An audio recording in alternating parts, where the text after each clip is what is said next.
Welcome to VLearn, Virtual Learning Network. This is session number 28 of the subject India, Earliest Times to 8th Century AD, and the chapter is Early State Formation in South India, Tamilaham. Topics to be covered are the region, the 5 ecozones and subsistence pattern, and the evolution of political society. Introduction.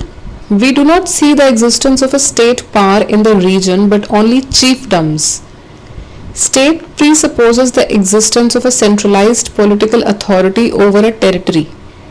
So they did not see the existence of a state power but only different regions, and state takes the centralized political authority over a territory. Its authority would be based on the control of the territorial resources. It would have a regular system of taxation and organized defense.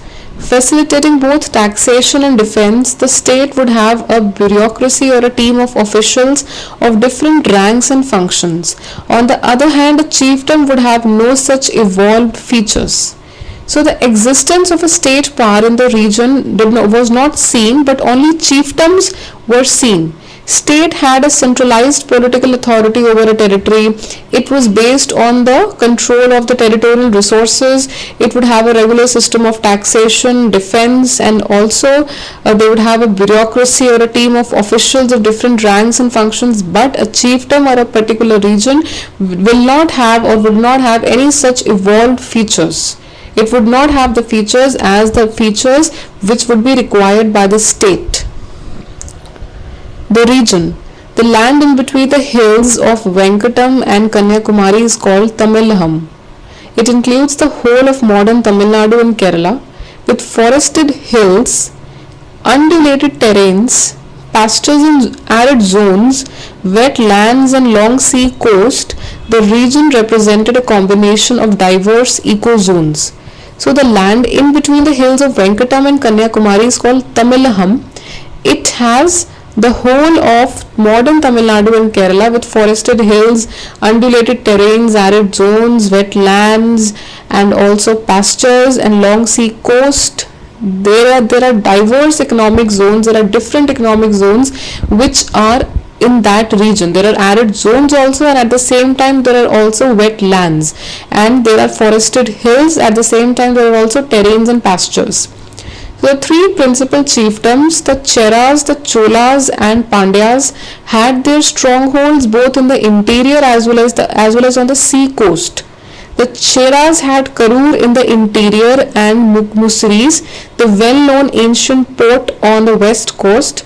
The Cholas had Urajer in the interior and Puhar on the Coromandel coast as their strongholds. The 5 ecozones and subsistence pattern. The ecological differences of the region are reflected in ancient Tamil poetry. So the ecological differences that are also reflected in the Tamil poetry. This is in the form of the concept of antennae or 5 ecozones. In ancient Tamil poetry, Tamilaham is portrayed as a combination of 5 tenais, viz. Kurinji, Palai, arid zone, Mulai, pastoral tracts, Marutam, wet land, and Neetal, sea coast.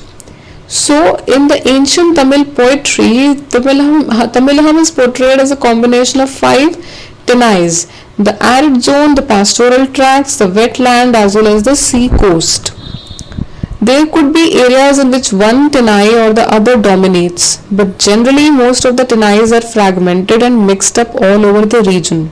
The mode of human adaptation varied from tenai to tenai depending upon its ecological conditions. So there could be various areas in which one tenai or the other dominated, but generally most of the tenais are fragmented, they are broken and they are mixed up also all over the region.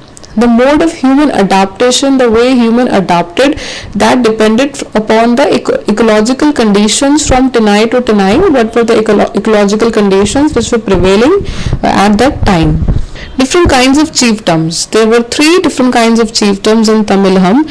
They were of the Kizar, little chiefs, Velir, bigger chiefs, and Vedar, the biggest chiefs, categories of chiefs. So there were different categories of chiefdoms. The Kizar, that is the little chiefs, were headmen of small villages, generally bound by kinship. Many Kizars are mentioned in the poems, so they are referred to by being prefixed with the name of their respective villages. Ur, that is known for Kizar or the headmen of the small villages. Kantur, Kizar or Und Kizar may be cited as examples. Some of them were subjugated by the bigger chiefs and had to serve them in their campaigns. Plunder and booty redistribution. All chiefs, big and small, had to resort to plunder raids for satisfying the needs of their people. The chiefs redistributed the booty among their warriors, bards and mendicants besides their own kinsmen. The institution of gift-giving Kodai was integral to the practice of booty redistribution. So whether all the chiefs, whether big or small, they all had to resort to plunder.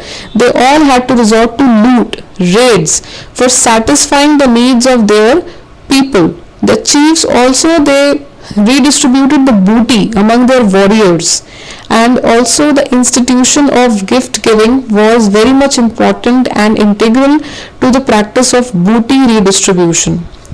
Gift giving was considered to be the most important responsibility of any chief. Most of the poems in Puranararu praise the generosity of chieftains. Generosity and bravery are the two major virtues of chieftains according to such poems. Movinder and other levels of political control. The antiquity of the Movinder as the principal ruling groups goes back to the Mauryan period. Ashokan edicts mention them. The bards praise the Movinder as crowned kings and mention that the whole of Tamizakam belonged to them. The title of crowned kings need not necessarily indicate the establishment of state power. A state presupposes the existence of standing militia, regular taxation, bureaucracy and local administrative bodies. So the title of the crowned kings, these need not necessarily mention the establishment of state power, as the state has military power, taxation, bureaucracy and administrative bodies as well.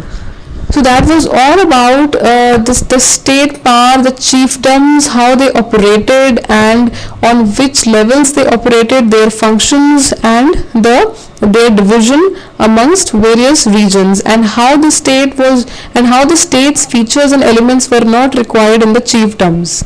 So these are some of the questions you'll be doing yourself. Question number 1, read the following statements and mark right or wrong. First statement, the chiefdoms of Tamizakam were based on payment of regular taxes. Second, the political authority of the period was based on the control of people rather than resources. Third, Movinder were full-fledged state systems. Fourth, gift giving was a chief's primary social responsibility. You have to either mark right or wrong. Question number 2, how did different categories of chiefdoms coexist and interact? Write in 10 lines. That's all. Thank you. Happy learning. We learning.